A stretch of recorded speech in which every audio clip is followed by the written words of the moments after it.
He thought he could humiliate her again by showing off his new girlfriend. But when her influential husband entered the room, everyone froze. Subscribe and write where you're watching this video from. Nia woke to the sound of her neighbor's baby crying through the thin walls of her rented room, the pale morning light seeping through the single cracked window that faced the back alley. She lay still for a moment, pulling the thin blanket closer, listening to the old pipes groan in the building as someone above her turned on a shower. Her own tiny bathroom hadn't had hot water for weeks, but that was low on the list of things she could fix right now.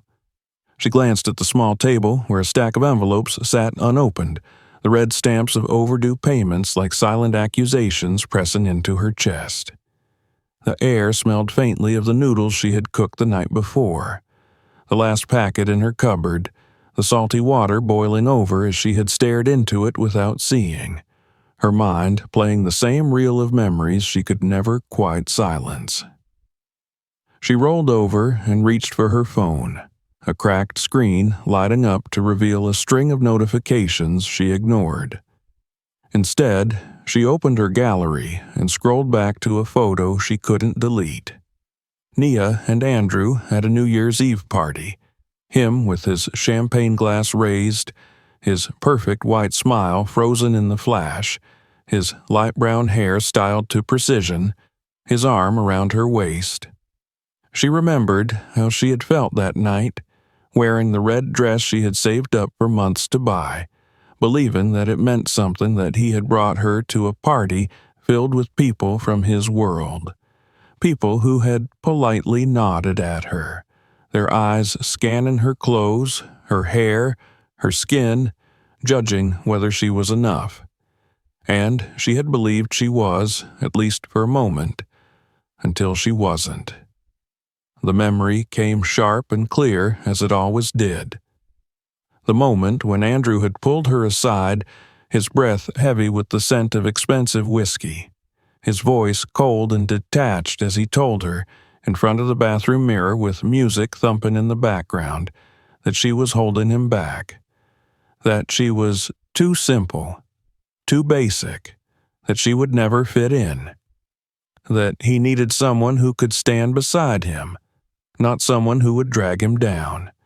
And then the laugh, the dismissive, careless laugh as he turned away, straightening his tie as he walked back out to his friends, leaving her there in the cold fluorescent light, staring at herself with mascara smudged beneath her eyes and her chest cracked open with shame so sharp she could barely breathe. Nia pulled herself out of bed and placed her feet on the cold floor, letting the chill ground her back into the present. She had tried so hard after that night to piece herself together, to pretend it hadn't mattered, that Andrew's words hadn't broken something inside her. But it had mattered. It had mattered when she returned to the apartment they had once shared only to find his things gone. And it had mattered when she saw pictures of him on social media with another woman just weeks later, a woman whose hair was golden and whose family name was known in circles Nia could barely imagine. It had mattered when her so-called friends disappeared one by one, unable to choose sides or unwilling to associate with a girl who no longer had the shield of Andrew's privilege around her. She stepped into her small bathroom, brushing her teeth with water that was almost freezing, watching herself in the mirror. The reflection that stared back at her was tired, with shadows under her eyes and a tension in her jaw she couldn't unclench. But there was something else, too, a thin thread of defiance that hadn't broken, no matter how many times she had wanted to give up. She had thought of quitting, of packing a bag and returning to her mother's small house in the town she had left behind, where people whispered about her ambition like it was a disease. But something had kept her here, in this city, in this small room with peeling paint and leaking pipes, fighting for a future she couldn't yet see. The day she lost her job at the legal firm had felt like the final blow. Her supervisor, a man who barely remembered her name, had handed her the envelope without meeting her eyes, mumbling about restructuring and budgets, but she knew the truth. She had seen the way clients looked at her, the way one had asked, "Is she really handling my case?" with a raised eyebrow that said everything. She had walked out of that building with a cardboard box containing her few belongings and a file of half-finished cases, her heart pounding, tears burning at the edges of her vision as she forced herself to keep walking, past the receptionist who wouldn't look at her, past the security guard who held the door open with an uncomfortable nod. That evening, she had sat on her mattress on the floor, the cardboard box beside her, the weight of failure heavy on her chest. She had called her mother, trying to sound casual, but the tears had come anyway, and her mother's tired voice had been soft and sad, telling her to come home, telling her it was okay, that maybe the city wasn't for her.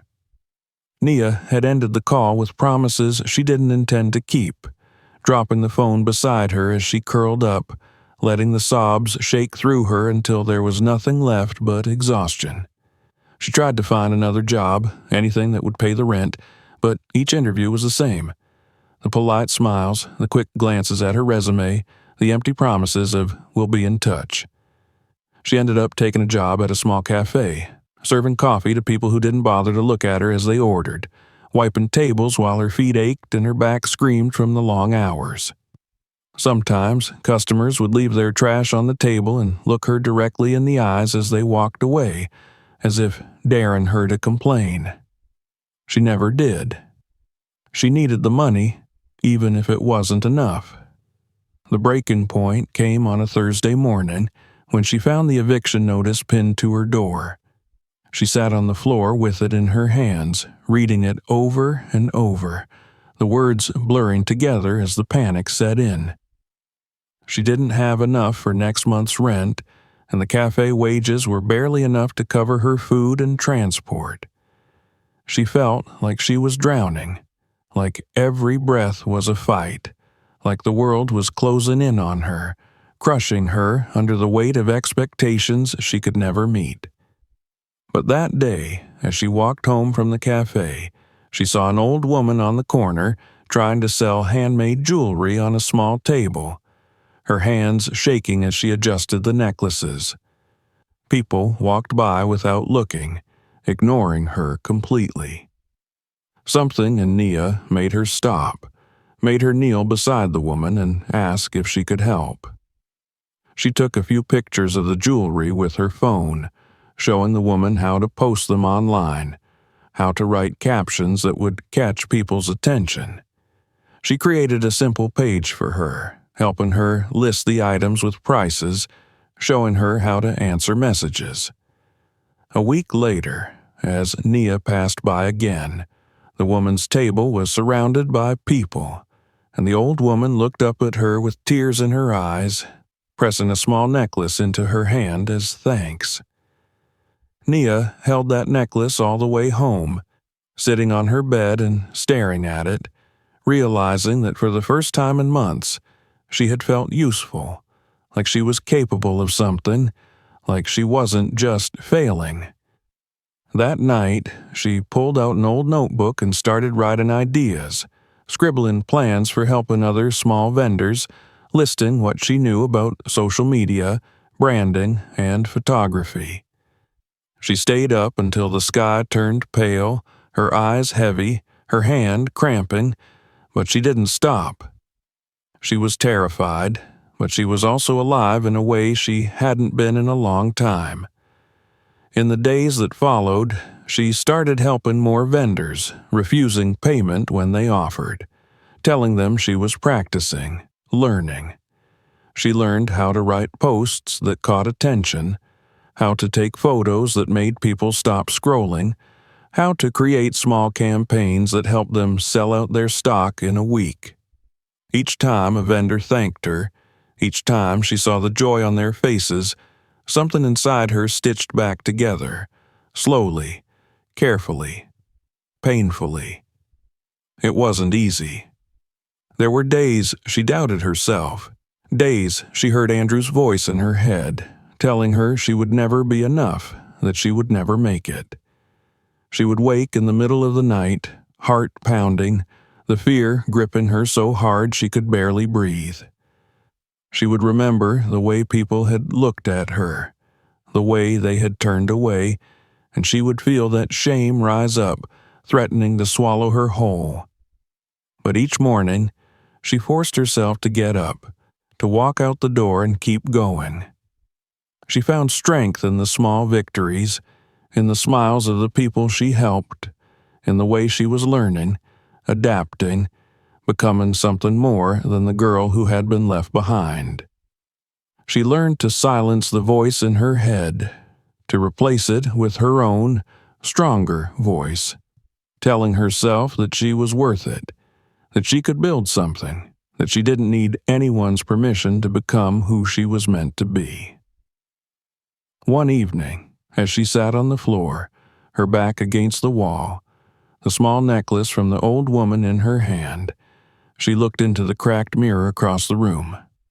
She saw herself, tired, worn, but alive, with a fire in her eyes that hadn't been there before. She whispered to her reflection, the words barely loud enough to hear, but strong enough to matter. "I will not break."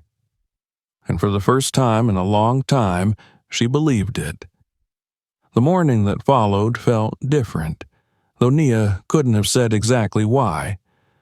Maybe it was the way the air smelled, carrying the faint scent of rain against warm concrete, or maybe it was the simple fact that she had woken up before. Her alarm, heart steady, breath calm, a quiet determination pressing softly at the edges of her mind.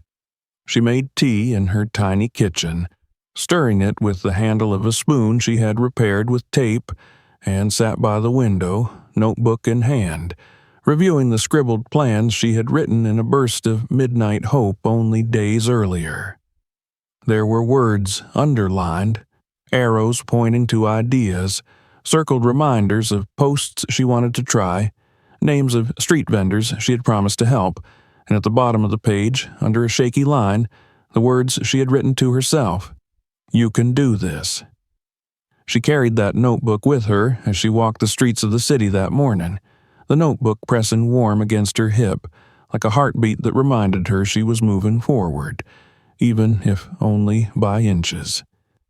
She visited the old woman first, the one who had pressed the necklace into her palm, and found her sitting on a crate beside her table, a tired but bright smile lighting her face when she saw Nia approach. She showed her the small phone she had purchased with the extra money she had made, the notifications from new customers blinking across the screen. Nia felt a flicker of warmth in her chest, a fragile hope that what she was doing mattered. She moved from vendor to vendor that day, offering help to those who wanted it, taking photos of colorful fabrics laid out on cracked pavements, of roasted plantains steaming in the morning air, of woven baskets and beaded jewelry, her hands steady as she held her phone, framing each shot with care. She taught them how to use hashtags, how to write prices, how to describe their goods with pride.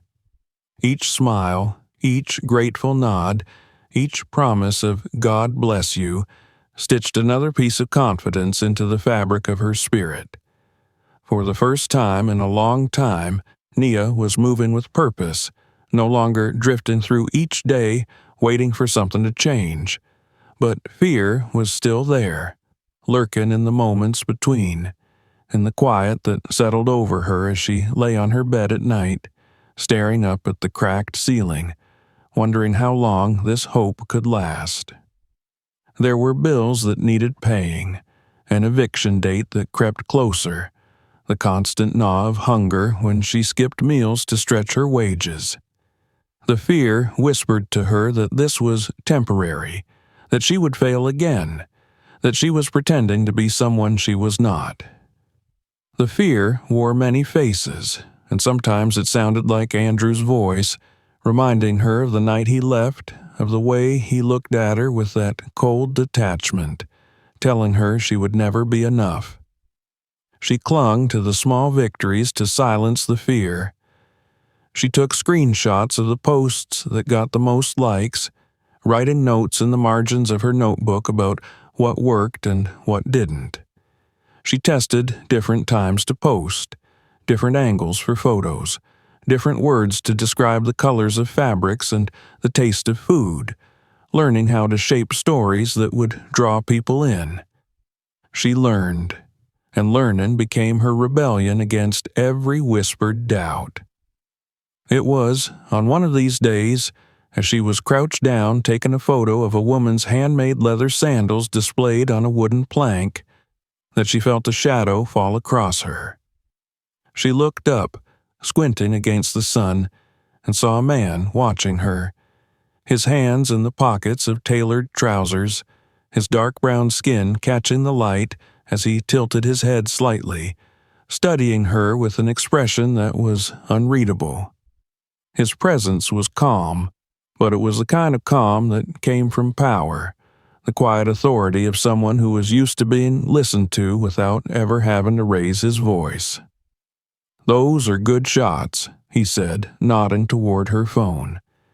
His voice was low, but there was a warmth to it, an ease that made her shoulders relax, even though she didn't know why. She stood, brushing the dust from her knees, feeling suddenly self-conscious in her second-hand jeans and worn sandals. She thanked him, trying to step away, but he extended a hand. "Caleb," he said. She hesitated, then placed her hand in his, the handshake firm but gentle. "Nia," she replied. He asked her what she was doing, why she was taking photos for vendors on the street, and she found herself explaining, the words tumbling out before she could second-guess them, telling him about how it helped people get sales, how it made her feel like she was worth something again, how she wanted to learn and grow. She braced herself for the dismissive smile, the polite nod, the quick escape that people usually made when they realized she had nothing to offer them. But Caleb listened, his dark eyes focused on her, nodding occasionally, not interrupting, letting her speak. When she finished, there was a silence that stretched between them, filled only with the sounds of the street, the honking of distant cars, the calls of vendors advertising their goods. Caleb slipped a card from his pocket and handed it to her. It was simple, embossed with his name, a sleek logo and contact information that made her blink. She recognized the company name, one she had seen on billboards around the city, tied to investment projects and developments she could only dream of entering. He told her that he liked her approach, that the city needed more people who thought the way she did, that if she ever wanted to discuss ways to expand her skills, she should call him. Nia spent the next 3 days with his card tucked inside her notebook, glancing at it every so often as if it might vanish if she looked away for too long. She hesitated, fear creeping in, the fear of rejection, of overstepping, of hearing that she wasn't enough again. But on the 4th day, she took a deep breath and dialed the number, her hand shaking as she held the phone to her ear. Caleb answered on the second ring, his voice warm, remembering her immediately. He invited her to meet him at a small cafe in the business district, and she spent the hours before the meeting rehearsing what she would say, what she would wear, how she would sit, how she would keep her voice steady. She wore her cleanest shirt, smoothed her hair as best she could, and borrowed a pair of shoes from her neighbor that were only slightly too tight. The cafe was bright, with white walls and large windows that let in the morning sun, and she spotted Caleb at a table near the back, a cup of coffee in front of him, a laptop open but turned slightly away as he stood to greet her.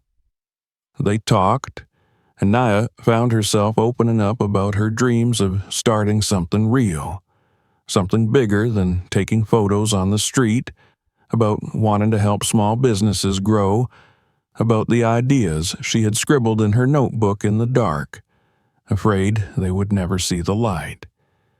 Caleb listened, taking notes at times, asking questions that made her think, challenging her to see the steps between where she was and where she wanted to be.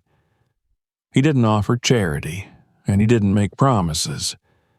Instead, he spoke to her like an equal, treating her ideas with respect, suggesting books to read, free online courses to take, ways to structure a basic business plan. He told her to keep going, to build a small portfolio of results, to prove to herself and to others that she could deliver. He told her about the first time he started his business, how he had made mistakes, how he had learned, how he had kept going even when it felt impossible. They met a few more times over the next weeks, sometimes at the same cafe, sometimes in parks where Nia would show him the photos she had taken and the small campaigns she was trying for vendors. Caleb would offer quiet suggestions, never telling her what to do, but guiding her gently, showing her paths she hadn't seen before. He would ask her questions that made her dig deeper, questions like, "What problem are you solving?" and "What makes your approach different?" and "Who do you want to become in this field?" They were questions she carried with her as she walked the streets, as she lay awake at night, as she worked on posts for the vendors who now trusted her. One evening, as she was packing up her small camera and notebook after taking photos for a young mother who sold hand-woven baskets, the woman pressed a few bills into her hand, thanking her for helping her sell 3 baskets that day. Nia tried to refuse, but the woman insisted, saying she had never sold that many in one day, that her child would eat well that night because of her. Nia took the money home, sitting on her bed, staring at it with tears in her eyes, because it wasn't much, but it was the first money she had earned doing something she believed in. She started to believe that maybe, just maybe, she could build something real. She used the money to buy a second-hand blouse and a new notebook, one with clean white pages that she opened that night, writing on the first page, in letters she pressed hard into the paper until her hand ached. Nia's branding and PR services. It was a small step, but it was hers. She began to walk with her head held higher, her steps more sure, her voice a little steadier.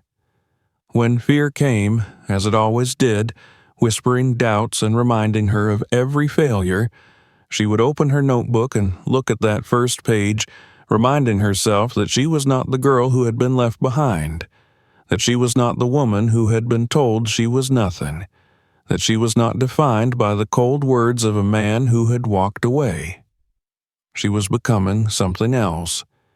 She was building herself, piece by piece, out of every small victory, out of every moment she chose to keep going, out of every time she refused to let fear stop her.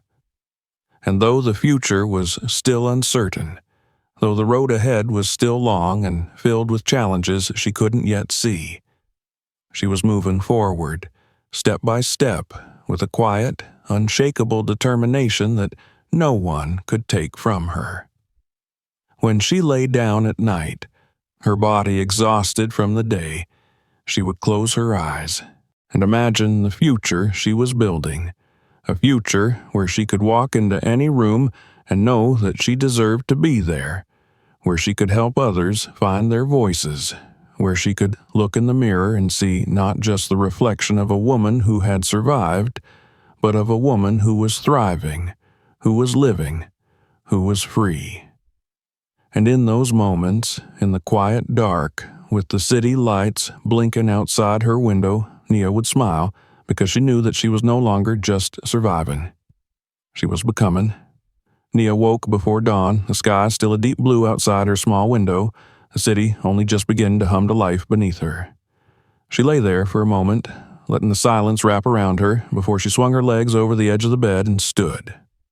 Her muscles ached in the way they did when she had spent the day before on her feet, moving from one vendor to the next, carrying her small camera and notebook, offering guidance and helping them capture their stories. But it was a good ache, the kind that reminded her she was building something, that each step she took was another toward the life she had promised herself on the nights she lay awake, terrified that she would never escape the shadow of her past. She dressed carefully that morning, pulling on a pressed blouse she had washed the night before, smoothing the fabric over her hips before tying her hair back with a simple band. She stood in front of her cracked mirror, looking into her own eyes, seeing the fear that still lingered there, the quiet whisper that told her she was not enough, that she would fail, that she was pretending to be someone she wasn't. She let herself feel that fear for a moment, let it settle in her chest, and then she took a breath, lifting her chin, and whispered, "Not today." She picked up her notebook, slipping it into her bag, and stepped out into the morning air. Her small branding and PR services had begun to take shape, each day bringing a new client, a new challenge, a new chance to prove to herself that she could do this. She learned how to write captions that drew customers in, how to take photos that made people stop and look, how to create small campaigns that helped her clients sell out their goods in a week. She was careful with the money she made, putting aside every extra coin she could manage, saving for the day she could leave the cafe job behind and focus entirely on the business that was growing under her hands, like a tender plant reaching for the sun. But the challenges came too, fierce and sudden, like storms that shook her resolve. One client, a young man who sold handmade shoes, had promised to pay her after she helped him with a launch campaign. She had spent nights planning his posts, taking photos in the harsh afternoon light, writing captions that told the story of his craft, of the way his father had taught him to stitch leather, of how he dreamed of expanding his small stall into a shop of his own. The campaign was a success, the shoes selling quickly, the orders coming in from customers across the city. But when she approached him for payment, he had shrugged, telling her he didn't have the money, that he would pay her later, that she should be grateful for the exposure. She had walked away from his stall with her hands shaking, rage and humiliation burning in her chest, the fear whispering again that she was nothing, that she was a fool for believing she could build something of her own. She spent the night pacing her small room, tears slipping down her cheeks as she clenched her hands into fists, her notebook lying open on the floor, the words Nia's branding and PR services staring up at her like a promise she was failing to keep. The next morning, she was sitting on the curb outside the cafe where she worked, her uniform heavy on her shoulders, the exhaustion pulling at her bones, when a shadow fell across her. She looked up to see Caleb standing there, dressed in a simple white shirt and dark slacks, his eyes calm as he looked down at her. She opened her mouth to speak, to explain, to apologize for looking so defeated, but he simply sat down beside her, resting his elbows on his knees, letting the silence settle between them. When she finally spoke, her voice was raw, telling him about the client who refused to pay, about the fear that she was wasting her time, about the doubt that crept in each night when she was alone.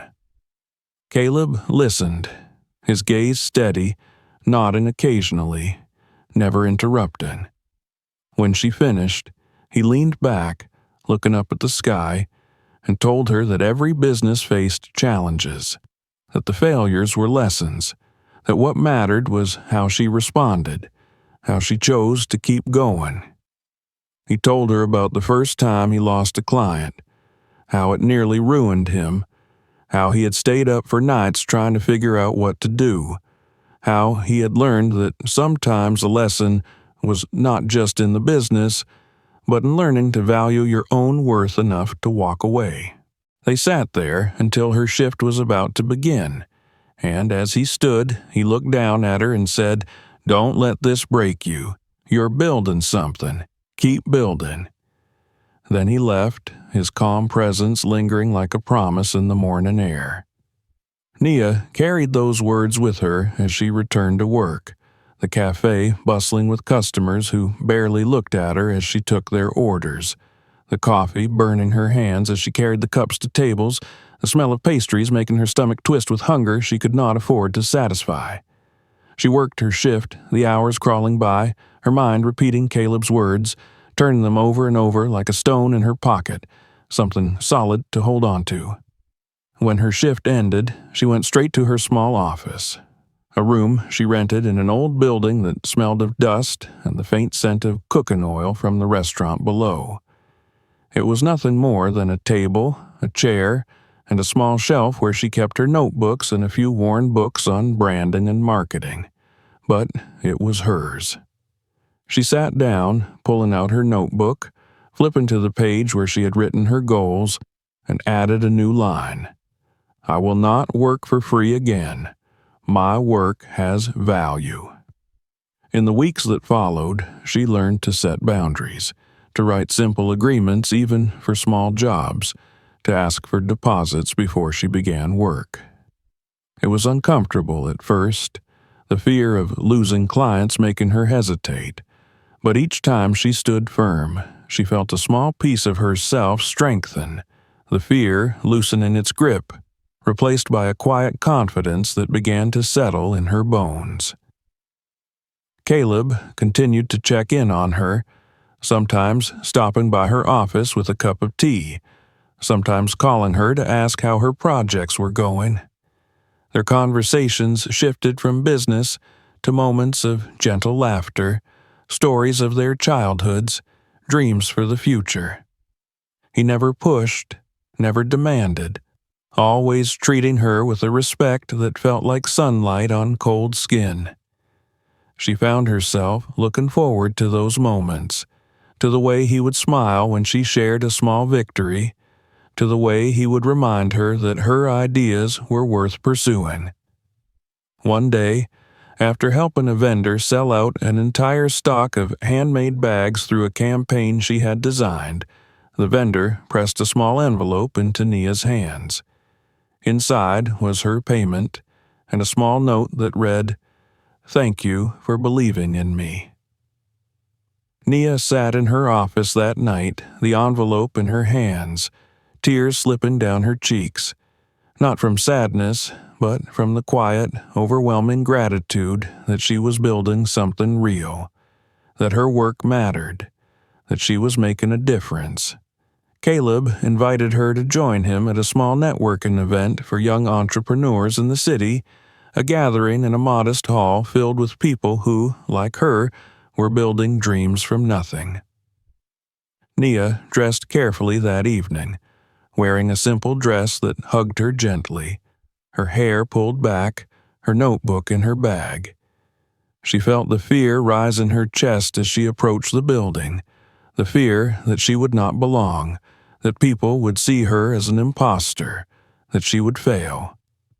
But when she walked in, Caleb was there, his eyes finding hers across the room, his smile steady, grounding her. He introduced her to others, letting her speak about her work, watching as she described her small campaigns, the vendors she helped, the strategies she was learning. She saw the interest in people's eyes, the nods of approval, the questions they asked, and with each answer she gave, the fear began to shrink, replaced by the quiet realization that she did belong, that she was not pretending. The event ended with a quiet walk through the city streets, Caleb beside her, the lights of the city reflecting off the puddles from an earlier rain. They spoke about dreams, about the challenges of building something in a world that often told them they could not, about the quiet victories that mattered more than the loud applause of others. When they parted, Caleb looked at her and said, "You are building something important, Nia. Don't forget that." That night, as she lay in her bed, the sounds of the city soft outside her window, Nia held her notebook to her chest, her eyes closing with the image of the faces she had helped, the small victories that were building into something larger, something stronger. She knew the road ahead would still be hard, that fear would come again, that challenges would rise like storms, but she also knew that she was not the same woman who had been left standing in the cold shadow of Andrew's indifference. She was becoming someone new, someone stronger, someone who was learning to trust herself, to value her work, to believe in her worth. She was building, step by step, a life that was hers, crafted from the ashes of her past, reaching toward the light of the future she was creating with her own hands. And as she drifted into sleep, the city humming softly around her, Nia allowed herself to believe, for the first time in a long time, that she was not just surviving, she was living. The morning was already warm when Nia stepped out onto the street, the air carrying the scent of rain from the night before, mixing with the tang of the city's exhaust and the sweet aroma of bread from the bakery 2 buildings down. She adjusted the strap of her bag on her shoulder, her notebook heavy inside, filled with ideas and plans, her schedule lined with meetings with small vendors who now trusted her guidance. It was a new rhythm, one she was still learning to move within, the steady beat of appointments and projects and moments of doubt, countered by moments of quiet pride each time she saw her clients' posts attracting buyers, their tables empty by the end of the day because people were coming, asking for what they had seen online. She was building something, she reminded herself every morning, and each step she took was another stone laid in the foundation of the future she had once been too afraid to imagine. She spent that morning in a small tailor shop, photographing vibrant patterned dresses and headscarves, the tailor's hands lifting the fabric for the camera, pride shining in her eyes as she explained each piece's design, the history behind the patterns, the dreams she had for one day expanding beyond her small shop. Nia listened, capturing not just the images, but the stories, crafting captions in her head even as she clicked the shutter, knowing that people didn't just buy fabric, they bought stories, bought into the dreams they could see themselves in. By midday, her phone was buzzing with messages, clients asking for appointments, others sending photos of products they wanted her to feature, thanking her for helping them see what was possible. She was in the middle of scheduling a post for the tailor when her phone buzzed again, this time with a notification that made her breath catch in her throat. It was a message from her old college group chat, long dormant except for the occasional birthday wishes or passing announcements of engagements and baby showers she was rarely included in. The message was a flyer, digital and sleek, with the school crest in the corner and gold lettering that read, "Class of 2014, Reunion. You're invited." She stared at it for a long moment, her fingers hovering over the screen, her heart thumping, her breath caught in that tight place just beneath her ribs where fear liked to settle. Memories she had kept carefully buried began to slip out, uncoiling themselves with slow precision. The hallway where she and Andrew had first met, him laughing as he dropped his books, apologizing as she bent to help him gather them, their eyes meeting, his smile bright, warm, disarming. The first coffee dates where he talked about his dreams of taking over his family's business, of changing the world, of building a future, and how he would look at her like she was part of that dream. The parties she would attend with him where she would stand at the edges of conversations, smiling, nodding, holding her drink as people spoke around her, over her, never quite to her, their polite smiles slipping into patronizing pity once she walked away. And then the night he ended it, the sharpness of his words, The way his eyes turned cold, distant, as he told her she wasn't enough, that she was holding him back, that he needed someone who matched him, who could walk into a room and command it, not someone who blended into the background. She remembered the way her chest had cracked open, the tears she had swallowed down, the way she had nodded even as her world fell apart, trying to leave with dignity she hadn't felt, the laughter from the party behind her echoing as she walked away, alone. The flyer on her phone felt like a ghost, a hand reaching back from the past to pull her into the pain she had fought so hard to climb out of. She closed her eyes, forcing a breath into her lungs, forcing her shoulders to relax. She was not that girl anymore, she reminded herself. Not the girl who stood on the edge of a party, waiting for someone to notice her. Not the girl who thought her worth was tied to the approval of a man who didn't see her. She was building a business, helping people, creating something real, something that was hers. She was not defined by Andrew, or by the way he had left her. And yet, the fear was there, whispering that she wasn't ready, that she would walk into that reunion and see the smirks, the judgment in their eyes, the whispers when they thought she wasn't listening. She didn't want to go. She didn't want to see him again, to risk feeling small under the weight of his gaze, to risk opening the wounds she had worked so hard to heal. Later that day, as she packed up her things from the tailor's shop, her phone buzzed again. This time, it was Caleb, checking in, asking how her day was going, if she had eaten, reminding her to rest.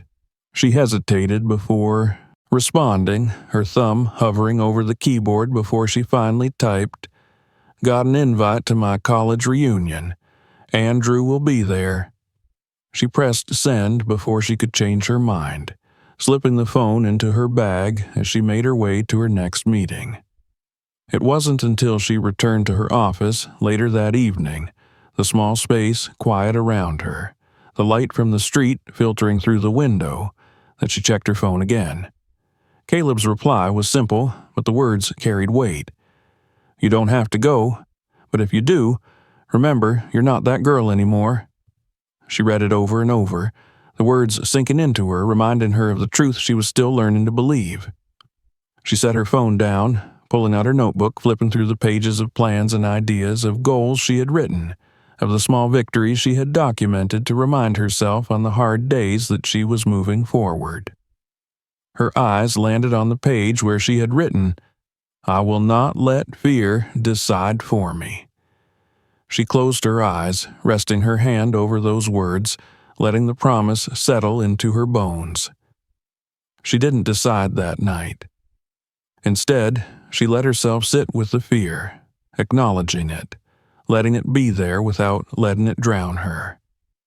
She went to bed with the question lingering, letting sleep carry it away for the moment.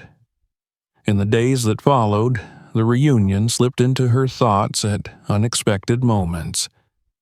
When she was photographing a vendor's table, when she was helping write a caption for a post, when she was laughing with Caleb over coffee, it would appear, a whisper in the back of her mind. She tried to push it away, focusing on the work in front of her, on the clients she was helping, on the small victories that were beginning to add up to something larger. But at night, when the city quieted and she was alone in her room, it returned, and with it came the fear. Caleb noticed, of course, the way she would drift off during conversations, the way her laughter sometimes didn't reach her eyes. One evening, as they were walking through a small street market, the warm lights casting shadows on the pavement, he paused, turning to her, his eyes searching her face. "You're still thinking about the reunion," he said, and it wasn't a question. She sighed, nodding, wrapping her arms around herself against the evening chill. "I don't want to go," she admitted, the words soft, fragile. "I don't want to see him. I don't want to feel small again. Caleb was quiet for a moment before he spoke. You don't owe anyone your presence, Nia. You don't have to prove anything to them or to him. You've built something beautiful, something real, and nothing they say or think can take that away from you.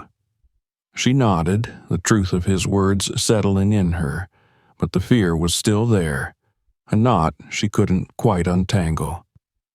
That night, she lay in bed, staring at the ceiling, the city lights blinking through the window, and let herself imagine what it would be like to walk into that reunion, to see Andrew, to feel his eyes on her, to stand in the place where she had once been left behind. She felt the fear, the anxiety, the old wounds threatening to open. But then she imagined herself standing tall, her chin lifted, her eyes steady, not for him, not for them, but for herself. She imagined herself walking into that room and knowing deeply that she was not there to prove anything, that she owed no one an explanation, that her worth was not tied to their opinions. She imagined walking out of that room with her head held high, leaving the ghosts of her past behind.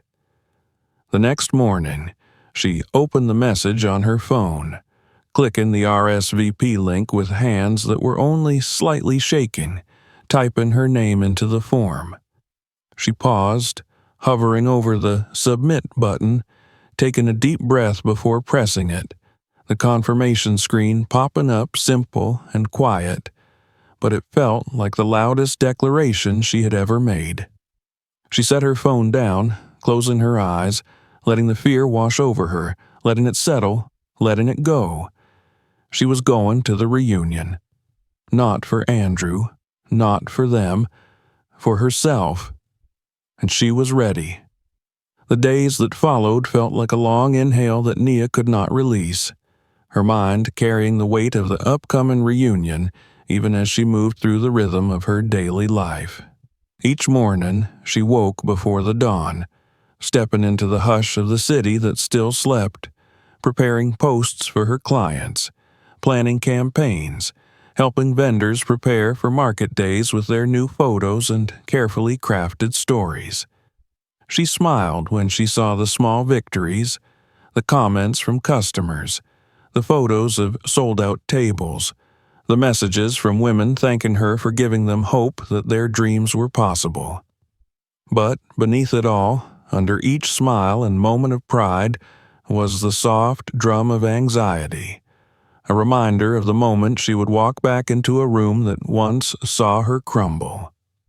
She caught herself drifting during meetings, staring at the edge of her notebook as clients spoke, her mind replaying the memories of college hallways and parties, of Andrew's laughter, of the final conversation where he had left her standing with her pride in tatters.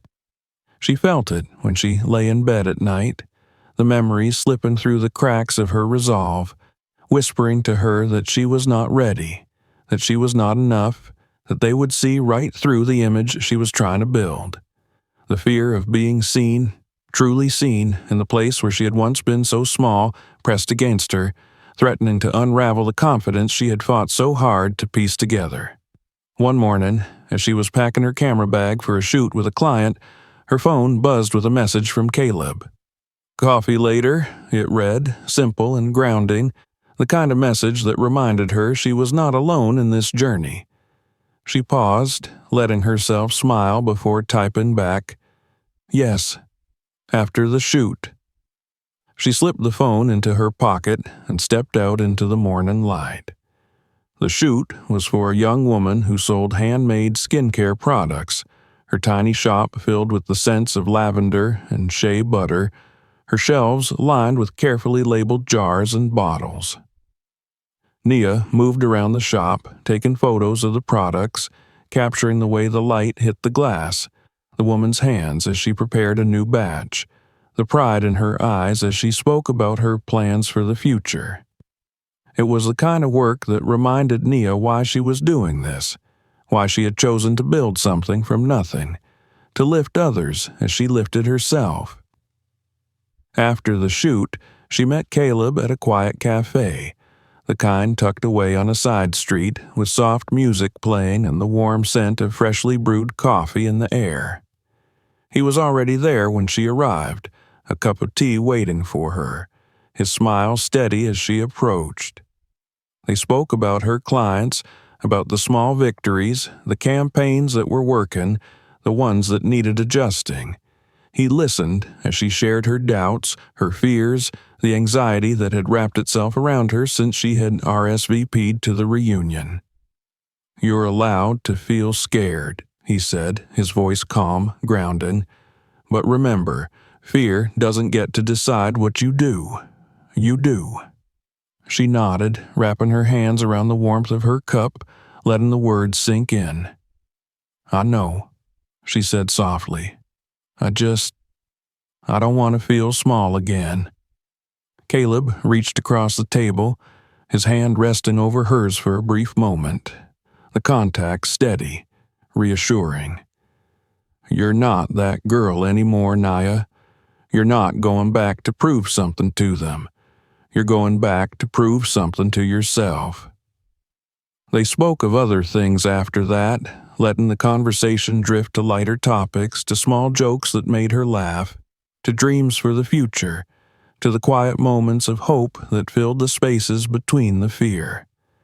When they parted, Caleb hugged her briefly, a promise in the warmth of his arms that she was not alone, that she had built a life that was hers no matter what the past tried to whisper.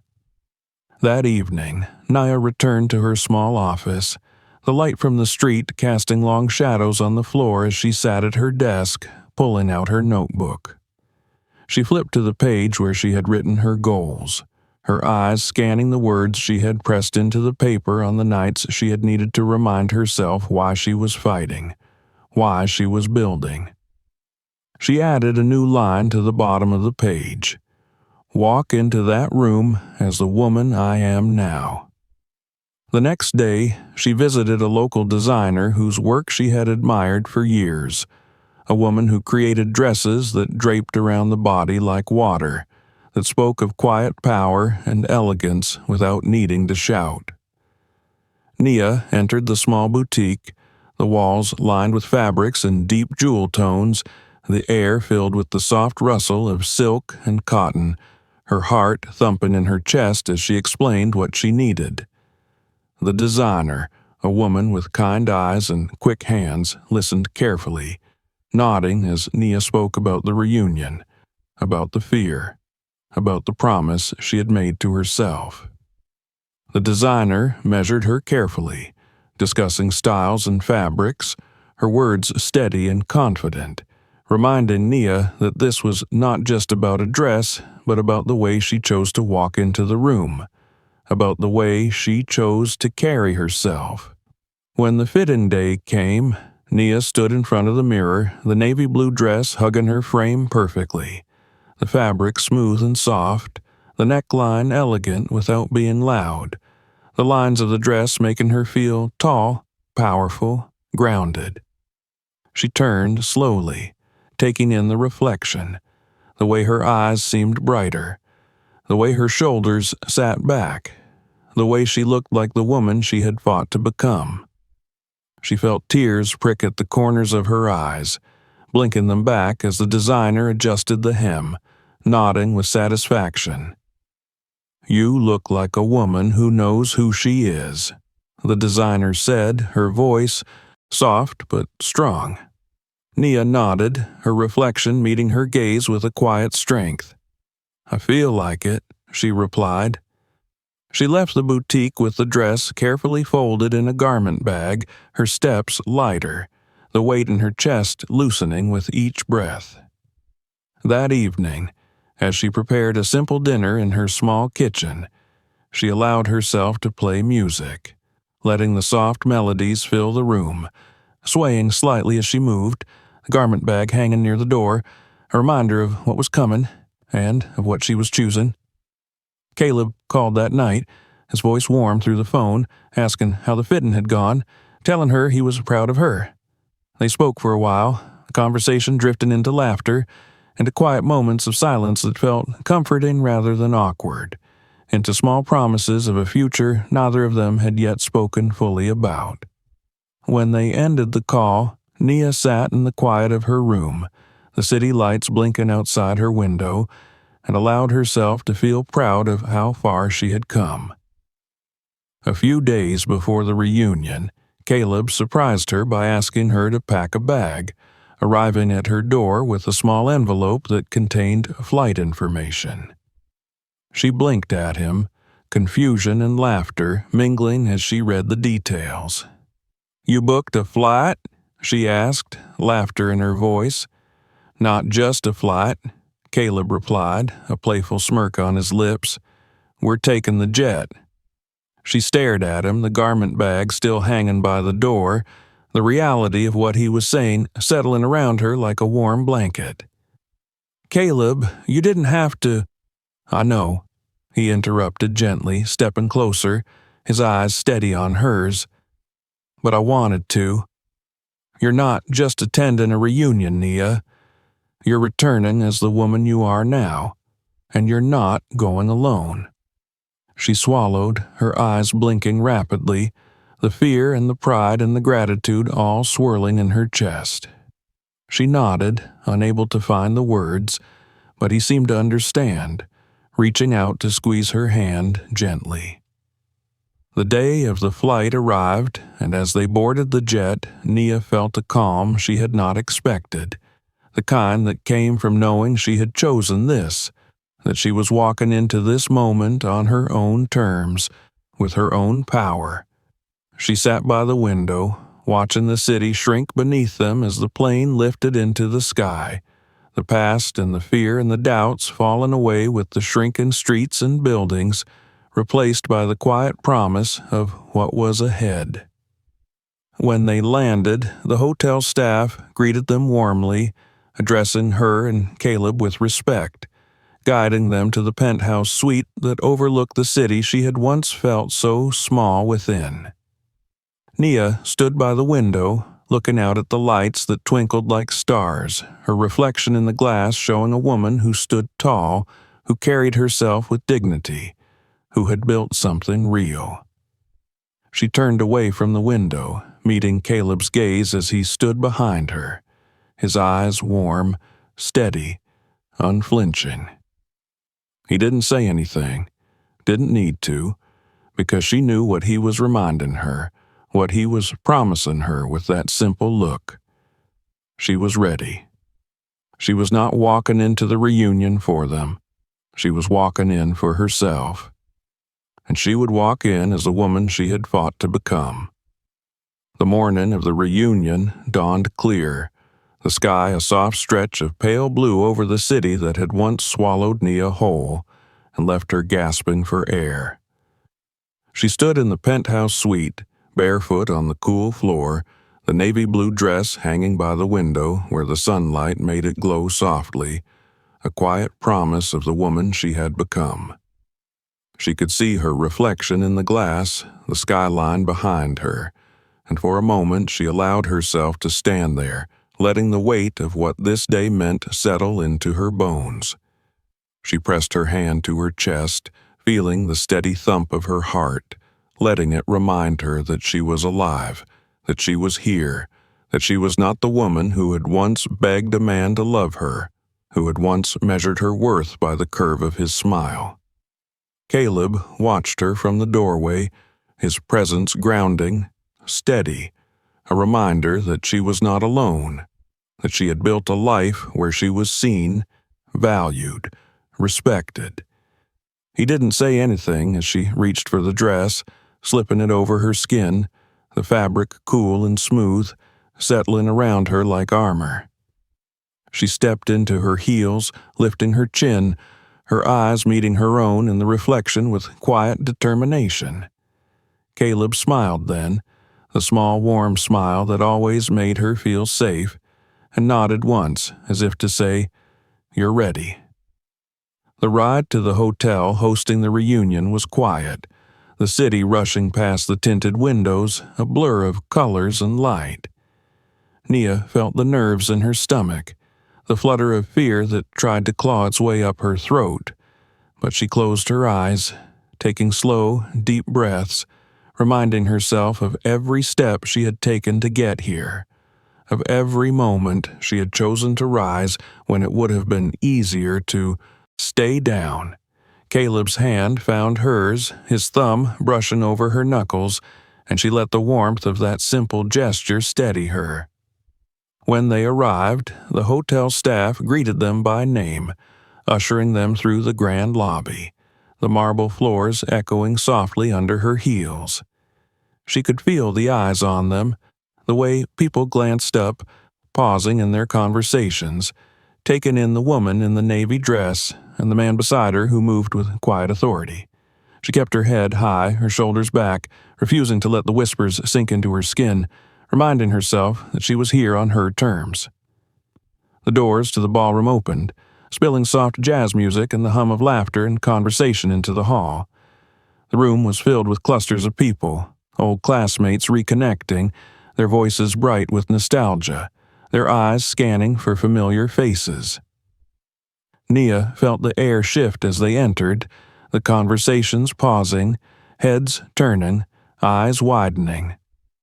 She could see the flicker of recognition, the quick whispers, the glances exchanged as people took in the sight of her, standing tall, unflinching, the past hanging between them like a ghost that had lost its power. Andrew was there, of course, standing near the bar with a glass in his hand, laughter on his lips, the same easy confidence that had once drawn her in. He looked older now, the lines around his eyes deeper, the sharpness of his features softened by the years, but the arrogance was still there. The way he held himself as if the room belonged to him. His arm was around a woman, blonde and polished, her laughter high and bright as she leaned into him, her eyes scanning the room with a restless energy. Nia felt the old ache in her chest, the memory of the way it had felt to stand at his side, hoping, always hoping, that she was enough, that she was seen, that she mattered. But the ache passed as quickly as it came, replaced by the steady certainty of who she was now, of what she had built, of the life she had crafted with her own hands, without him, without his approval, without his validation. Caleb's hand pressed gently against the small of her back, guiding her into the room, his presence a quiet shield that allowed her to breathe. They moved through the crowd, people pausing to greet her, to compliment her dress, to ask how she had been, where she was now, what she was doing. She answered calmly, with the quiet confidence of someone who no longer needed to prove herself, who no longer needed to fill the silences with apologies or explanations. The whispers followed her as she moved, the looks of surprise, the quick glances toward Andrew, the murmurs of recognition as people pieced together who she was with, what she had become. She saw the way Andrew's laughter faltered when he noticed her, the way his eyes widened, the way he straightened, his arm dropping from the woman beside him as he watched her approach. She saw the way the woman beside him turned to look, her eyes narrowing slightly as she took in the sight of Nia, the navy dress, the calm composure, the man at her side who carried himself like someone who did not fear rooms like this. Nia did not stop when she passed them, did not let her gaze linger, did not give him the satisfaction of seeing her pause.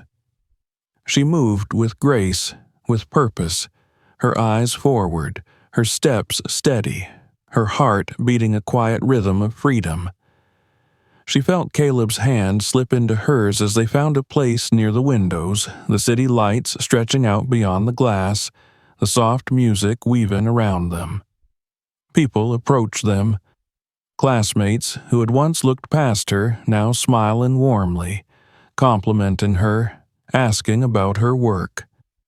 She spoke of her business, of the clients she helped, of the stories she crafted, her voice steady, her words measured, letting them see the woman she had become, letting them understand that she was not here to prove herself, but to stand in the truth of who she was. She caught glimpses of Andrew throughout the evening, the way he watched her when he thought she wasn't looking, the way his eyes followed her as she moved, the tightness in his jaw, the way his smile no longer reached his eyes when people approached him, whispering as they glanced her way.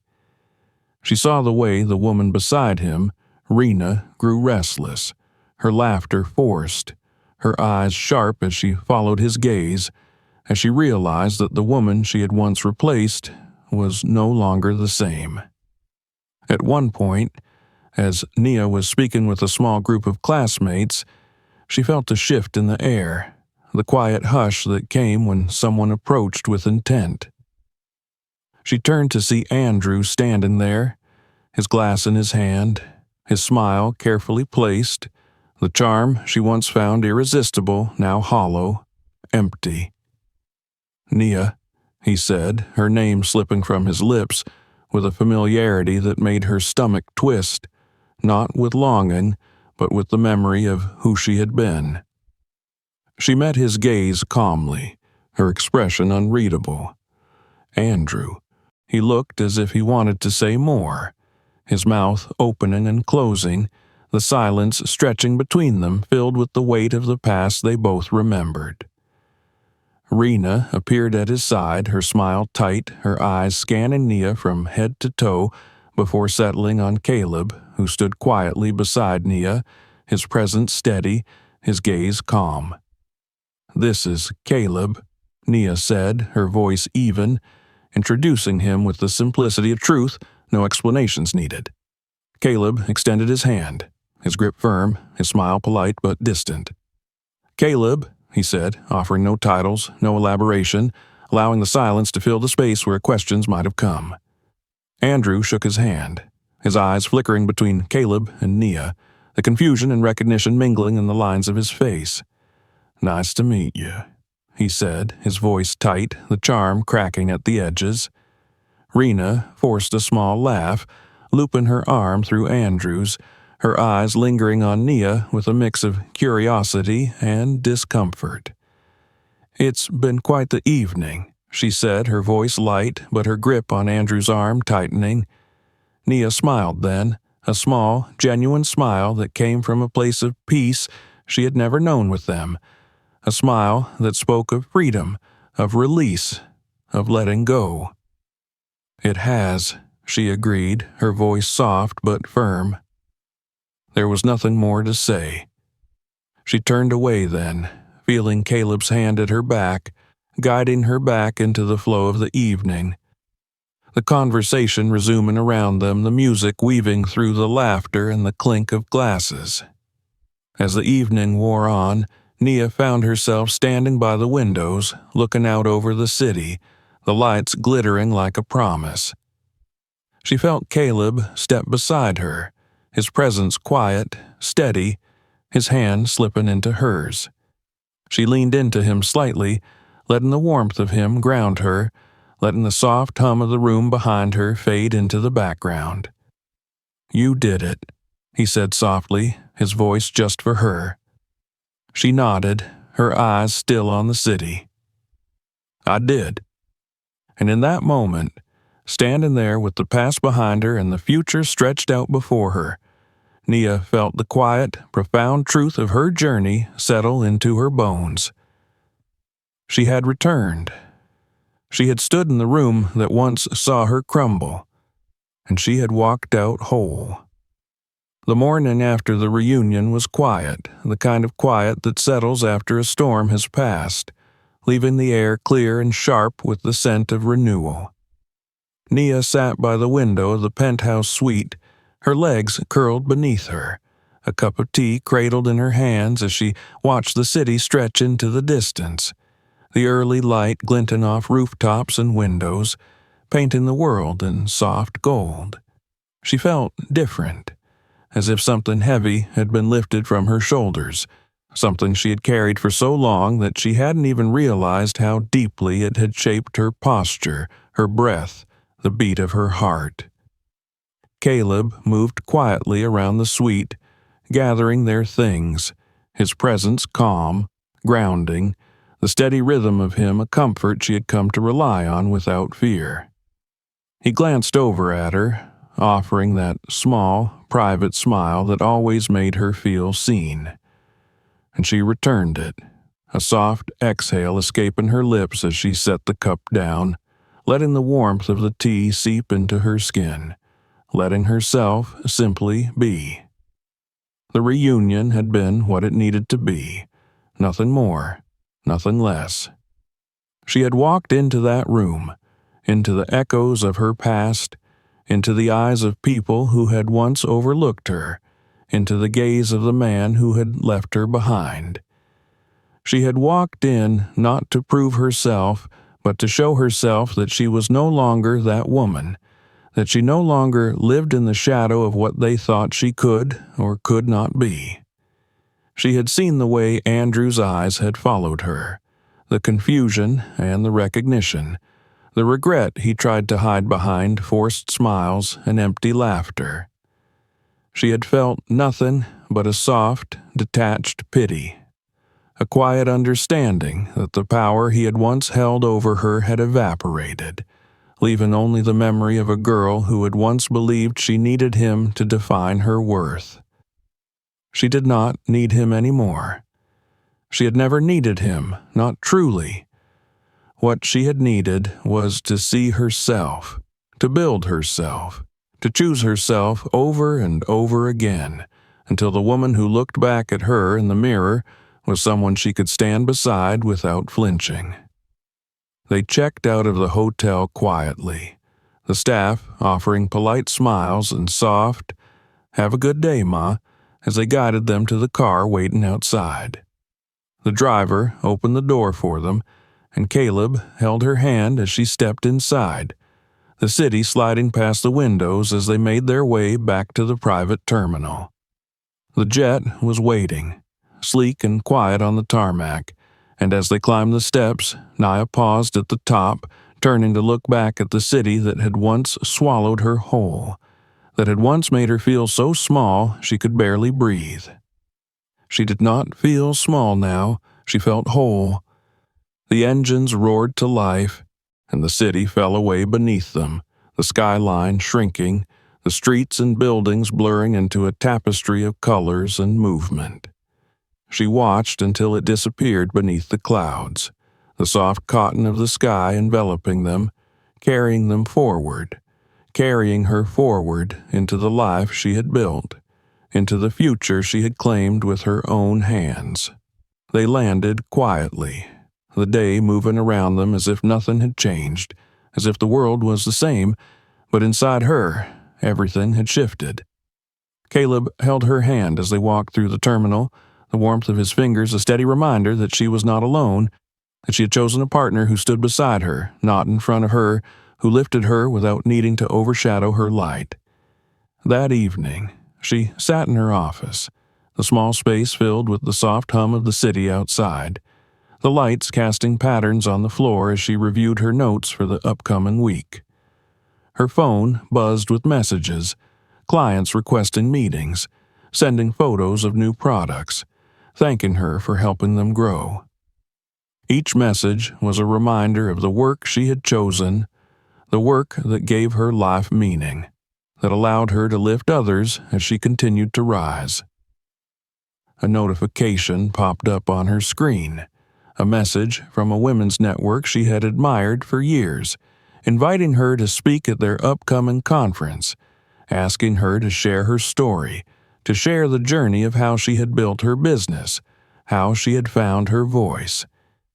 She stared at the message for a long moment, the fear whispering that she was not ready, that she was not enough, but she silenced it with a slow, steady breath, typing her reply with calm certainty.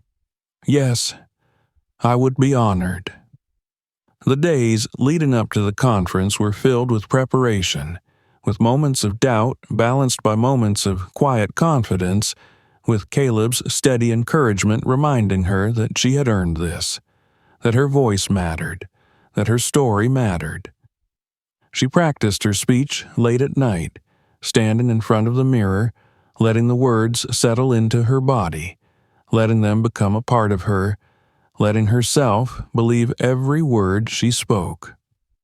The day of the conference arrived, and she stood backstage, the low hum of the audience filtering through the curtains, the lights bright but soft, casting a glow on the faces of the women who had come to listen, to learn, to be inspired.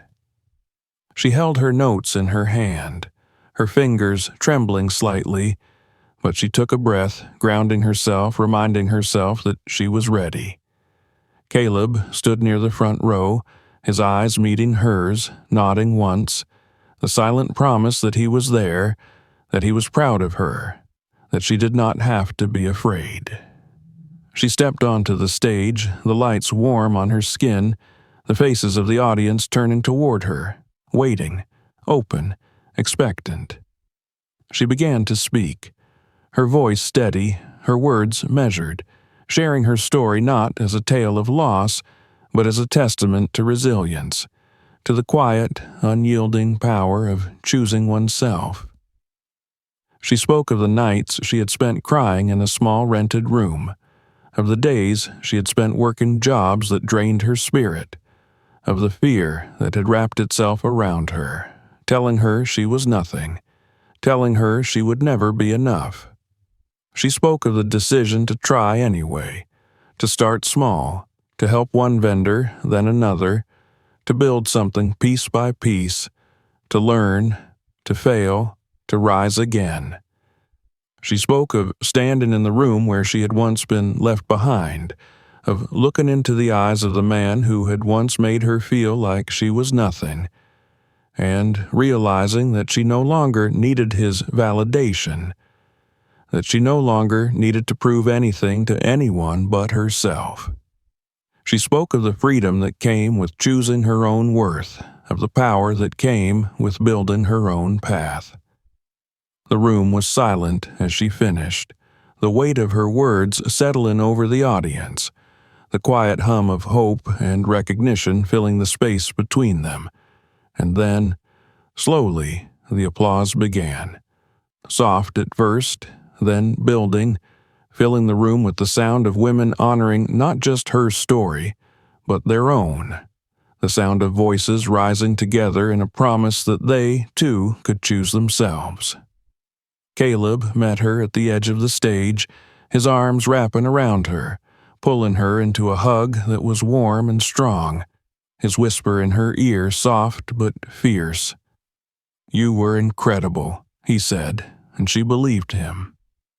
That night, as they returned home, as she sat by the window of her small apartment, the city lights blinking in the darkness, she allowed herself to feel the fullness of everything she had built, of everything she had become. She was not the woman she had once been, not the girl who had once stood in the shadow of someone else's light. She was her own light now, and it shone brightly, unwavering, unafraid. She pressed her hand to the glass, looking out at the city that had once tried to break her, and whispered softly to herself, a promise, a truth, a declaration. "I am free." And for the first time in her life, she truly was. If you enjoyed this story, make sure to subscribe for more. Check out our other videos to keep the stories going, and feel free to share this video with someone who needs it today.